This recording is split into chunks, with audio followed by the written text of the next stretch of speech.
सर्व प्रकारच्या विषमतावादाला नकार देत समतावादी मूल्यांची रुजवात करणारे महामानव पुरुष आणि महामानव स्त्रिया या सगळ्यांच्या स्मृतीला मी इथे अभिवादन करते. 16व्या विद्रोही साहित्य संमेलनाचे आयोजक आणि संयोजक तसेच विचारमंचावरील सर्व मान्यवर आणि विचारमंचा समोरील आपण सर्व मान्यवर, सुरुवात करताना मगाशी एकाने इथे मारुती स्तोत्र किंवा हनुमान चालीसा, कारण मला येत नसल्यामुळे नेमकं काय म्हटलं गेलं मला माहिती नाही, पण काहीतरी अतिशय अस्खलितपणे त्यांनी म्हटलं. खूपच छान. मला असं वाटतं की मध्ये परवा जो काही एक गोंधळ झाला राष्ट्रवादीच्या सभेमध्ये, त्या सभेमध्ये मिटकरींनी सुद्धा मारुती स्तोत्र अस्खलितपणे म्हणून दाखवलं. भोंगा आणि मारुती स्तोत्र किंवा हनुमान चालीसा असं एक द्वैत उभं करून एक धार्मिक राजकीय कट्टरतावादाचं राजकारण साधण्याचं जे एक षडयंत्र सुरू आहे. आपल्या सगळ्यांना माहितीये की राज ठाकरे हे फक्त बोलणारे आहेत. बोलविता धनी जो आहे त्याच्या मागचा मेंदू जो कोणी आहे तो वेगळा आहे. हा मेंदू नेमका कसा कार्य करतो, काय काम करतो, आपला आजचा विषय खरं तर म्हटलं तर या मेंदू बाबतचा आहे. हा जो कोणी मनुवादी मेंदू आहे जो तुमच्या इतिहासाचं विकृतीकरण करतो, जो इथल्या महामानवांचं बदनामी करतो, महामानव असलेल्या स्त्रियांचं चारित्र्य हनन करतो, तोच मेंदू राज ठाकरेंच्या वतीने भोंगा आणि हनुमान चालीसा असं एक द्वैत करून धार्मिक ध्रुवीकरण करण्याचा, एकीकडे धार्मिक द्वेष निर्माण करायचा आणि मग हिंदूंचं धार्मिक ध्रुवीकरण करायचं अशी चाल खेळतो. लक्षात घ्या, तेव्हा तो तुम्हाला भोंग्याच्या विरुद्ध हनुमान चालीसा म्हणायला सांगतो. आपण वेड्यासारखे विचारतो मारुती स्तोत्र का नाही,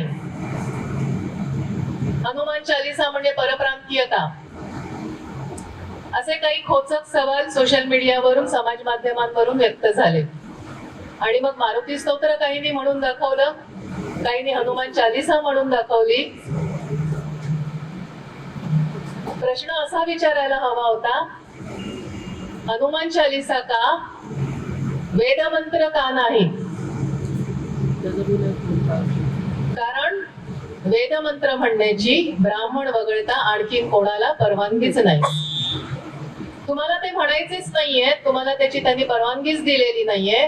त्यामुळे तुम्हाला जे म्हणण्याची परवानगी आहे मग ते हनुमान चालीसा किंवा मारुती स्तोत्र ते तुम्ही म्हणायचंय.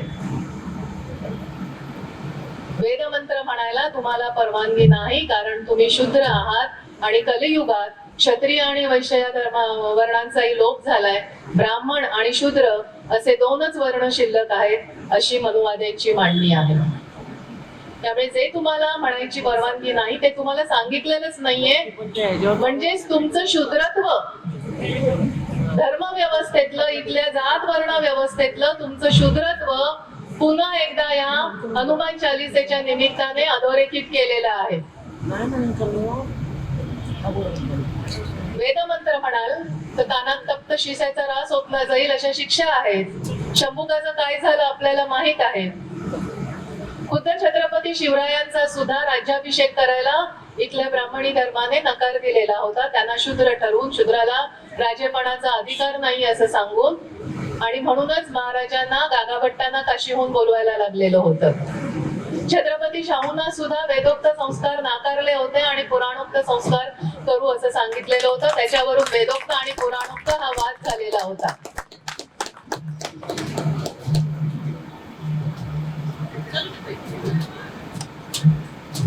वेदोक्त आणि पुराणोक्त हा वाद झालेला होता.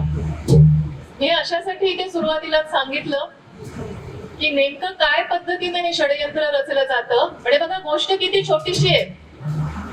छोटीशी म्हणजे भोंग्याच्या विरोधात काय प्रतीक उभं करायचं हे ठरवताना सुद्धा ते त्यांची बुद्धी पूर्णपणे वापरतात.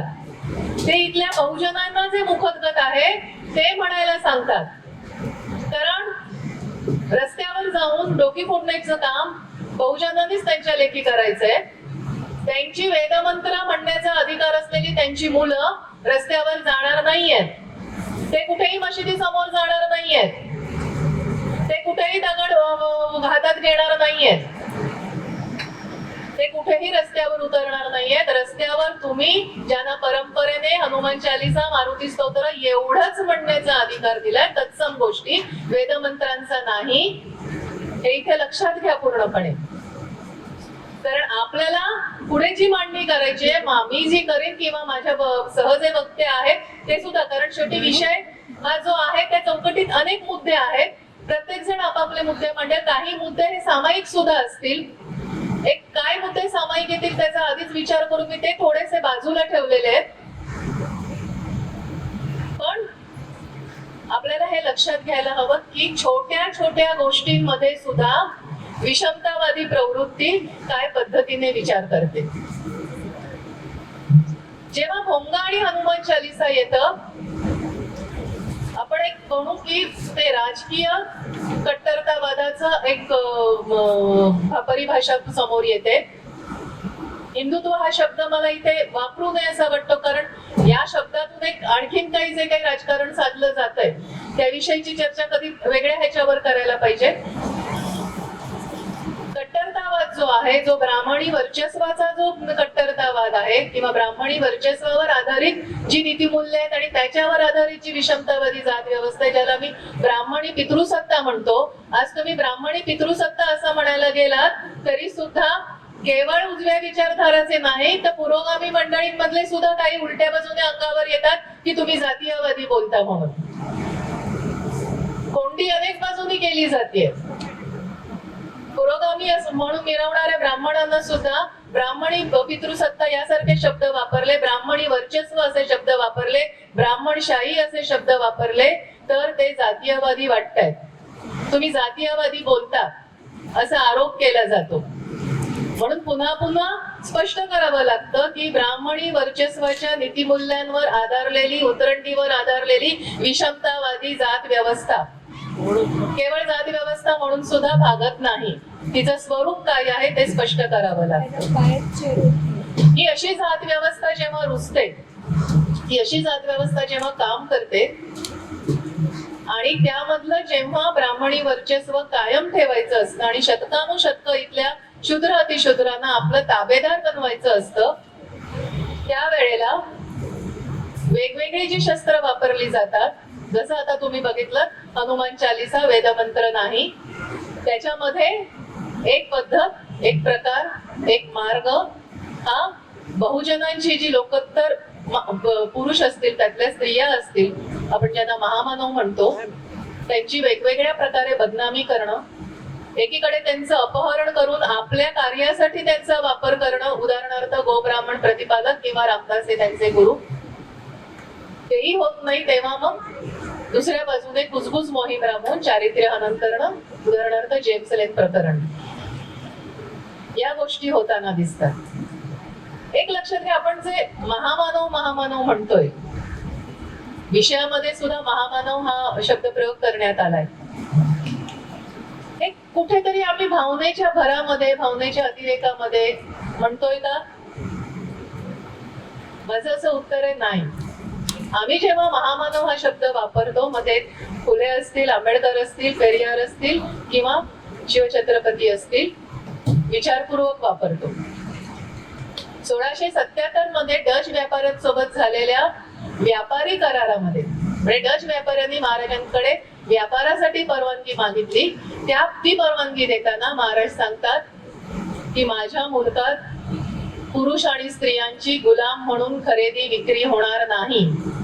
व्यापार करताना तुम्ही याचं भान बाळगलं पाहिजे आणि हा निर्बंध कटाक्षाने पाळला पाहिजे, अन्यथा गैर केली जाणार नाही.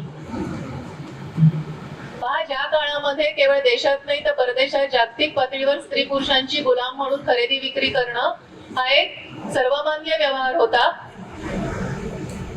जेव्हा पाश्चिमात्य देशांमध्ये सुद्धा गुलामगिरी विरोधातले आंदोलन सुरू झालं नव्हतं, ते फार उशिरा सुरू झालं. स्वातंत्र्य, समता, बंधुता या त्रयींचा उद्घोष व्हायचा होता. त्या काळात 17व्या शतकामध्ये शिवाजीराजे भोसले सांगतात की माझ्या मुलकामध्ये स्त्री पुरुषांची गुलाम म्हणून खरेदी विक्री होणार नाही.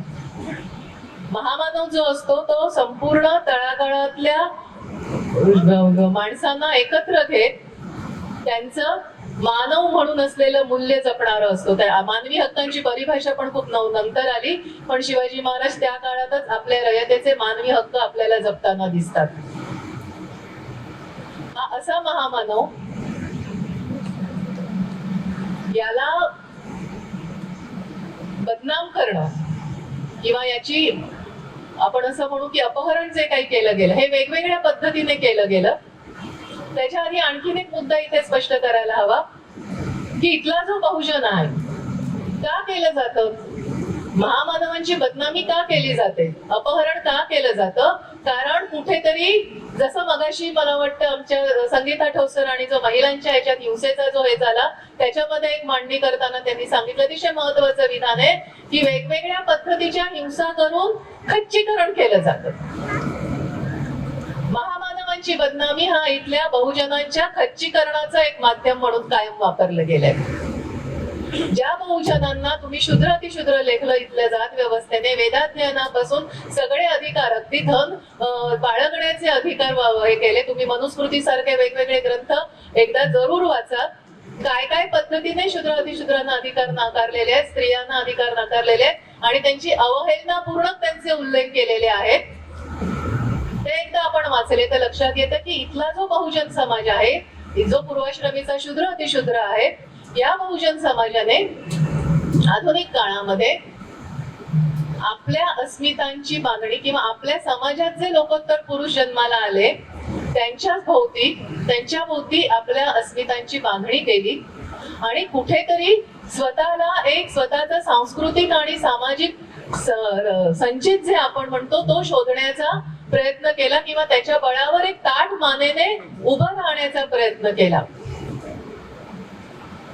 जे जे त्यांना नाकारलं गेलं होतं ते मिळवण्यासाठी त्यांनी आपल्या समाजात जन्माला आलेल्या लोकोत्तर पुरुषांच्या भोवती आपली अस्मिता उभी केली. हे केवळ अस्मितावादी राजकारण नव्हतं ज्या समाजशास्त्रात आणि राज्यशास्त्रात शिकवलं जातं त्या पद्धतीचं हे अस्मितावादी राजकारण नाही, हे स्वला उभं करण्याचं राजकारण आहे. ह्या लोकोत्तर पुरुषांशी इथल्या बहुजनांचं जैविक नातं आहे आणि हे जैविक नातं इथल्या बहुजनांना इथल्या ब्राह्मणशाही विरुद्ध, इथल्या जात वर्ण वर्चस्ववादाविरुद्ध ताठ मानेने उभं राहण्याचं एक आत्मबळ देतो, एक स्वभान देतो. हे आत्मबळ, हे स्वभान इथल्या शूद्र अतिशूद्राला यावं, हे विषमतावादी वर्णवर्ज्य जी व्यवस्था आहे त्याला मान्य नाही. मग अशा वेळी काय केलं जातं, अशा वेळी तुमचं खच्चीकरण करण्यासाठी, अन्यथा तो इतिहास आहे तो घडून गेलाय. शिवरायाचे लोकोत्तर पुरुष नसते आणि त्यांच्या भोवती इथल्या वेगवेगळ्या जातीच्या लोकांनी आपली अस्मितेची उभारणी केली नसती तर त्यांना शिवरायांचं अपहरण करणं किंवा बदनामी करणं हे आवश्यक वाटलं नसतं. ते करतायत कारण काहीतरी त्याच्या आधारे उभं राहून पाहत आहे. हा केवळ इतिहासातला काही खेळ नाहीये, हा वर्तमानामध्ये जे समाज पुन्हा एकदा स्वतःचं बळ जमवून पाहतायत, स्वभान जमवून पाहतायत, त्यांच्या खच्चीकरणाचा हा खेळ आहे. आणि म्हणून तो पुन्हा म्हणजे एकीकडे ते 2000 जेन्सलेन प्रकरण झालं, त्याच्यानंतर शिवसन्मान यात्रा प्रतिमा ताईंनी वगैरे काढल्या किंवा कोकाटे असतील जे आज इथे उपस्थित नाहीत, अनेकांनी वेगवेगळ्या पद्धतीने लेख लिहून किंवा वेगवेगळ्या पद्धतीने रस्त्यावरचे कृती कार्यक्रम आखून याचा निषेध केला. तरी सुद्धा पुन्हा आज राज ठाकरेंच्या तोंडून पुन्हा एकदा वदवलं जातं, एकीकडे मशीद आणि भोंगा आणि दुसरीकडे पुरंदरे आणि जेम्सलेन प्रकरण हे वदवलं जातं. म्हणजे आपण एकदा पूर्ण ह्याच्या दिवशी त्यांना तोंड दिलं, तो मुद्दा आणून पडला तरी तो मुद्दा ते संपवत नाहीत, पुन्हा आणतात पुढे. यामागचं राजकारण सुद्धा आपण समजून घेतलं पाहिजे असं मला वाटतं. गोब्राह्मण प्रतिपादक असेल किंवा रामदास शिवाजींचे गुरु होते अशी जी त्यांनी एक विकृत खोटा इतिहास पुढे आणला, त्याबाबत मला वाटतं अधिक मांडणी इतर वक्ते सुद्धा करतील, त्यांच्या ह्याच्यामधनं सुद्धा येईल.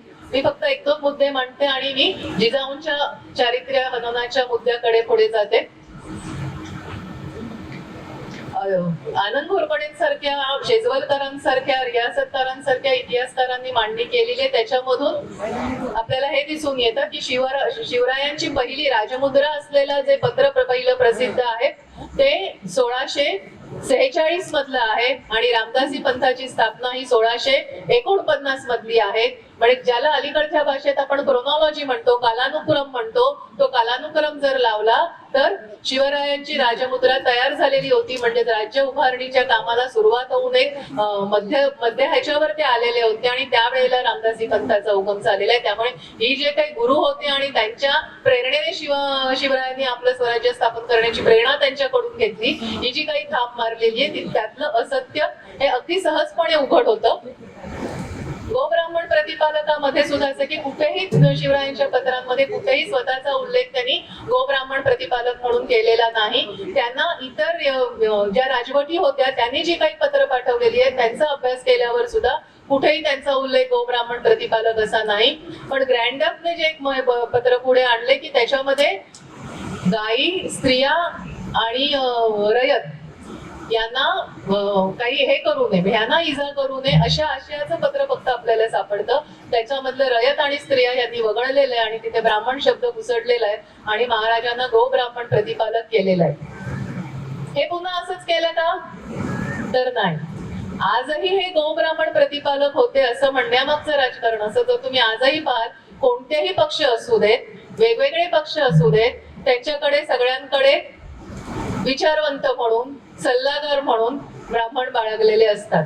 ब्राह्मणाशिवाय तुमचं पान हलू शकत नाही किंवा तुम्ही ब्राह्मणांचे पालक असले पाहिजेत असं इथल्या आधुनिक राजसत्तेच्या मनावर बिंबवण्यात सुद्धा इथली ब्राह्मणी सत्ता, ब्राह्मण वर्चस्ववादी सत्ता ही यशस्वी झालेली आपल्याला दिसून येते. आता मी पुढच्या ह्याच्याकडे येते कारण वेळ नाही आणि सगळे आपले वक्ते आहेत. जिजाऊंचं चारित्र्य हनन. जेम्स लिहून गेला की नॉटिली जोक्स केले जातात. एक महत्वाचं पुस्तक तो लिहितो. त्यामध्ये संशोधनावर आधारित पुस्तक लिहितोय तो. भांडारकर सारख्या संशोधन संस्थेत जाऊन बसून ते पुस्तक लिहितोय. बाकीचं पुस्तक सगळं त्यांनी लिहिलेलं आहे, त्याबद्दल फार कोणाचे आक्षेप नाहीत. पण हे जे मध्येच त्याने एक वाक्य घातलं की शिवाजींच्या पितृत्वाविषयी शंका उपस्थित करणारं, दादोजी कोंडदेवांना तिथे हे करणारं की आणि असे असे म्हणजे एखादं पत्र सापडलं का इतिहासकारांना, ते पत्र चुकीचं असेल, खोटं असेल इतिहासाच्या संशोधनामध्ये, पण असं काही सापडलं का आणि मग इतिहासकाराने काही मांडणी केली का, संशोधकाने काही मांडणी केली का, तर असं झालेलं नाही. आणि गंमत म्हणजे हा पाश्चिमात्य देश म्हणजे एक संशोधनाच्या क्षेत्रामध्ये एक मेथडॉलॉजी असते. काय पद्धतीने सिद्धांकन करायचं याचे नियमावली ठरलेल्या आहेत. कोणते ग्रंथ प्राथमिक म्हणजे प्रायमरी सोर्स म्हणून वापरायचे, कोणते ग्रंथ सेकंडरी सोर्स म्हणून वापरायचे हे सुद्धा ठरलेलं असतं. अशा वेळेला आणि ह्या सगळ्या मेथडॉलॉजीने प्रशिक्षित असलेला एक संशोधक असं सांगतो की असे असे जोक महाराष्ट्रामध्ये नॉटिली केले जातात, खोडकरपणे खोडसाळपणे असे जोक्स केले जातात आणि दादोजी कोंडदेवांबद्दल असं असं म्हटलं जातं. हे पुस्तक प्रसिद्ध झालं. नंतरचा इतिहास मला वाटतं इथे सगळ्यांना माहिती आहे. संभाजी ब्रिगेडने भांडारकर संस्थेवर हल्ला केला. संभाजी ब्रिगेडने जो हल्ला केला म्हणजे मी स्वतः चित्रलेखा साप्ताहिकात या संदर्भात जे लेख लिहिला त्याच्यामधले जवळपास एक अख्खा पॅरेग्राफ या हल्ल्याचा निषेध करण्यासाठी हे केला की या पद्धतीने हिंसक हल्ला न करता आपण काय पद्धतीने ह्याचा प्रतिवाद केला पाहिजे, किंवा जर हल्ला झाला असेल तर त्यामध्ये हे जे खच्चीकरणाचे सुद्धा मुद्दे मांडले की जेव्हा तुम्ही असं सातत्याने खच्चीकरण करता तेव्हा असा उद्रेक शोषित समाजाकडून होतो असाही मुद्दा मांडला. आणि पुढे प्रश्न उपस्थित केला कारण झालं असं, भांडारकरवर हल्ला झाल्या लागलीच महाराष्ट्रातलं जे विद्वत जग होतं ते शोकाकुल झालं. आमचे पुरोगामी सुद्धा त्यामध्ये आले आणि भांडारकर साठी ज्ञाननिधी गोळा करायला लागले. उजव्या बाजूच्या लोकांना काही प्रश्न मी विचारतच नाही.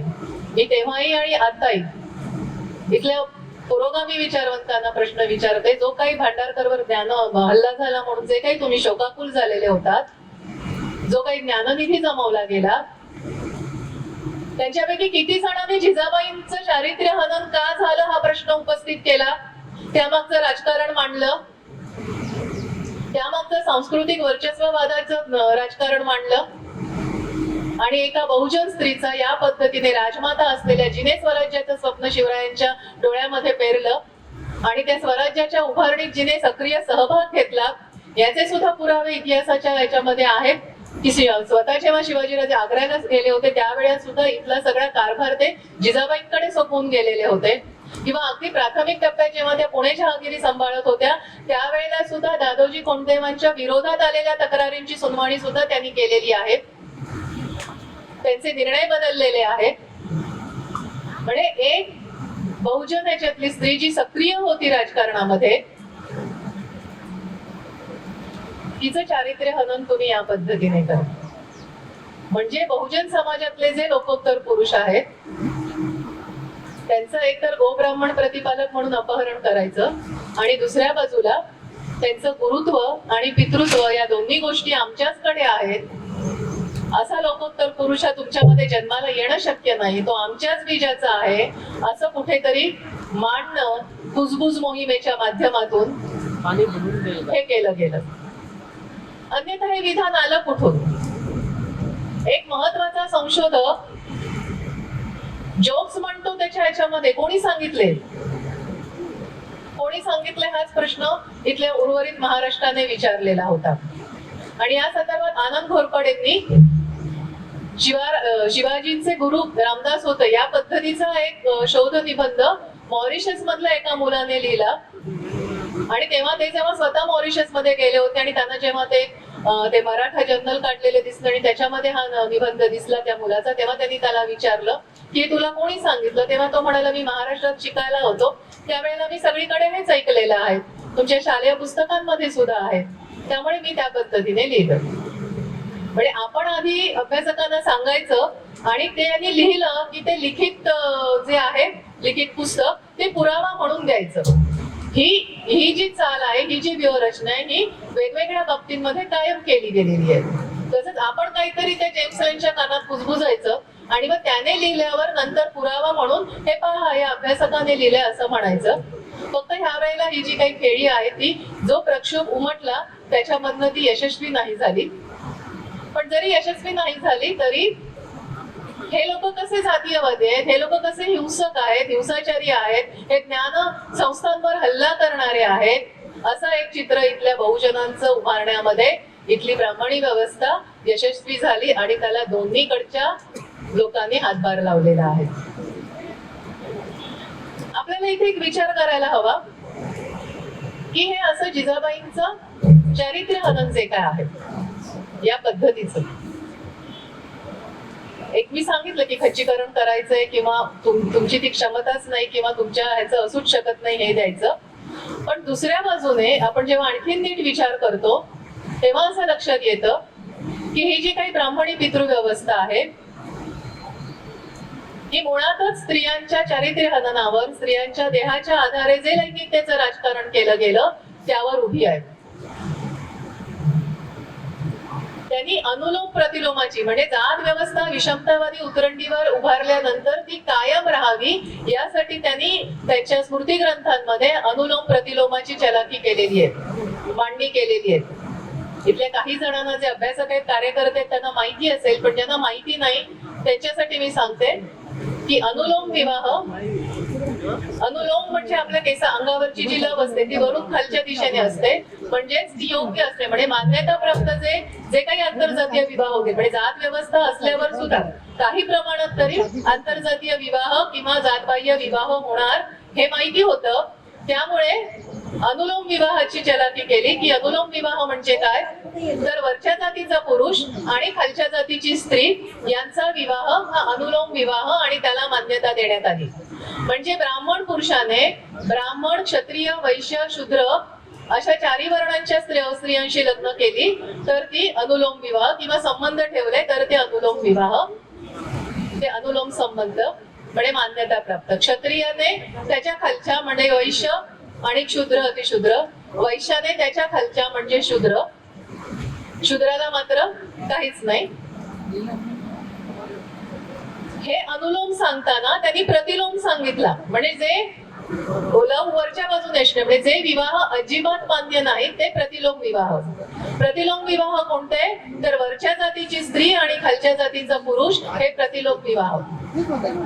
म्हणजे काय, तर वैश्य स्त्री असेल तर तिचा शूद्राबरोबर झालेला विवाह, क्षत्रिय स्त्री असेल तर तिचा वैश्य आणि क्षुद्राबरोबर झालेला विवाह, आणि ब्राह्मण स्त्री असेल तर तिचा क्षत्रिय वैश्य आणि शूद्र वर्णांबरोबर झालेला विवाह हा पूर्णतः अमान्य करण्यात आला. यातनं एक गोष्ट लक्षात येते की वरच्या स्थानी जो ब्राह्मण पुरुष आहे त्याला अनुलोमामध्ये सगळ्या वर्णांच्या स्त्रीशी विवाह करण्याची परवानगी दिली आहे, तर प्रतिलोम विवाहामध्ये ब्राह्मण स्त्रीशी कोणीही विवाह करू शकणार नाही असं सांगितलेलं आहे. हे जे काही केलेले की आपल्या वर्णातल्या स्त्रीला सुरक्षित करून बाकीच्या वर्णातल्या स्त्रिया या ब्राह्मणासाठी उपलब्ध करून देणं हा अनुलोम प्रतिलोमाचा नेमका अर्थ आहे. अशा इतर जातीच्या इतर वर्णाच्या स्त्रिया यांच्याशी झालेला विवाह संबंध हा त्यांनी अनुलोमामध्ये मान्य केला आणि प्रतिलोमामध्ये त्यांनी शूद्र वैश्य क्षत्रिय या पुरुषांना ब्राह्मण स्त्रीशी विवाह करण्याला पूर्णतः प्रतिबंध केला. हे स्त्रीच्या देहावर स्त्रीच्या लैंगिकतेवर नियंत्रण आणून हे जे राजकारण केलं गेलं हे सुद्धा कुठेतरी जिजाबाईंचं जे चारित्र्य हनन झालं त्याला पार्श्वभूमी म्हणून, त्या मानसिकतेची पार्श्वभूमी म्हणून, त्या मनोव्यापारांची पार्श्वभूमी म्हणून हे सुद्धा कार्यरत आहे. आता परवा मी मगाशी तो उल्लेख केला राष्ट्रवादीच्या सभेमध्ये त्या बिटकरेंनी काय ते भार्या समर्पयामी केलं, अतिशय चुकीच्या पद्धतीने खिल्ली उडवत केलं. मंचावरचे सगळे त्यांचे नेते हसत होते. पण खूप वाईट वाटतं अशा वेळेला की इतके महत्वाचे मुद्दे तुमच्या हातामध्ये आहेत ते असताना तुम्ही काहीतरी विनोदाच्या पातळीवर काहीतरी एखादं विधान करून मग नंतर माघार घेता. कशासाठी, विचारा ना त्यांना या अनुलोम प्रतिलोमाचा अर्थ. या अनुलोम प्रतिलोमाचा नेमका अर्थ काय होतो हे कधीतरी विचारा. ती धर्मसंसद बसते तिला विचारा, ते कोणी संघ महासंघ येतात त्यांना विचारा की काय म्हणून तुम्ही आजही तुमच्या स्मृती ग्रंथांमध्ये या अनुलोम प्रतिलोमाचं विवेचन याच्या हे वचन कायम आहेत, का आजही तुम्ही ती नाकारत नाही. बाबासाहेबांनी जी मनुस्मृती जाळली ती उगाच नव्हती जाळली. ही अशी अनेक विधानं आणि असे अनेक संदर्भ त्याच्यामध्ये आहेत जे इथल्या बहुजन स्त्री पुरुषांना, इथल्या शूद्र अतिशूद्र स्त्री पुरुषांना त्यांची अवहेलना करणारे, त्यांची मानहानी करणारे आहेत. काही मी उदाहरण तुम्हाला सांगते. कृष्ण वर्णाची जी रमणी असते ती फक्त भोगण्यासाठी असते, धर्मासाठी नसते. हे वसिष्ठ स्मृतीमध्ये आहे. कृष्ण वर्णाय रामा रमणाय एव न धर्माय. विचारा याचा अर्थ काय होतो तो त्यांना. नंतर सांगतात वसिष्ठ स्मृतीमध्येच स्त्रीला प्रथम सोम गंधर्व व अग्नी हे 3 दैवीपती भोगतात आणि मग तिला मानवी पती प्राप्त होतो. विचारा याचा अर्थ काय होतो, का आहे अजूनही हे स्मृती ग्रंथांमध्ये. कधी काढणार याला, कधी नाकारणार याला, प्रश्न विचारा. पुन्हा सांगतात वसिष्ठ स्मृतीमध्येच की अग्नी कुठच्या वर्णाला म्हटलंय, तर अग्नी ब्राह्मणाला म्हटलंय. लक्षात घ्या, संगती लक्षात घ्या तुम्ही. पुन्हा मनुस्मृती सांगते उच्च कुलीन पुरुषांची भोगसेवा करणं हीन जातीच्या स्त्रीसाठी अनुचित नाही, म्हणजे ती करा. याचा अर्थ विचारा. जे कोणी संघ महासंघ पुढे येतात आमचा अपमान झाला किंवा हे झालं म्हणून, त्यांना ह्याचे अर्थ विचारा.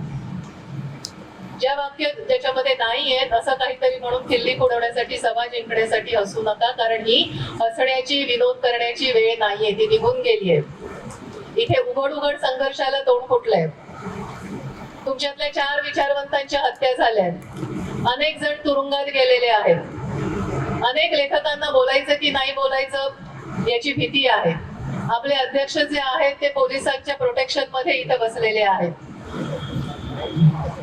विनोदाची ही वेळ अजिबातच नाहीये. त्यामुळे प्रश्न जर विचारायचे असतील तर ते थेट विचारा. त्यांना सांगा धर्मसंसद बसवा म्हणून आणि विचारा. कारण हे प्रश्न तुम्ही जेव्हा विचाराल, आणखी फक्त एक उदाहरण देते. अक्षमाला ही हीन जातीय स्त्री वसिष्ठाशी आणि शारंगी ही हीन जातीय स्त्री बंदपाल मुनींशी संयोग झाल्यामुळे पवित्र झाल्या. अनेक स्त्रियांनी हा मार्ग अनुसरलेला आहे.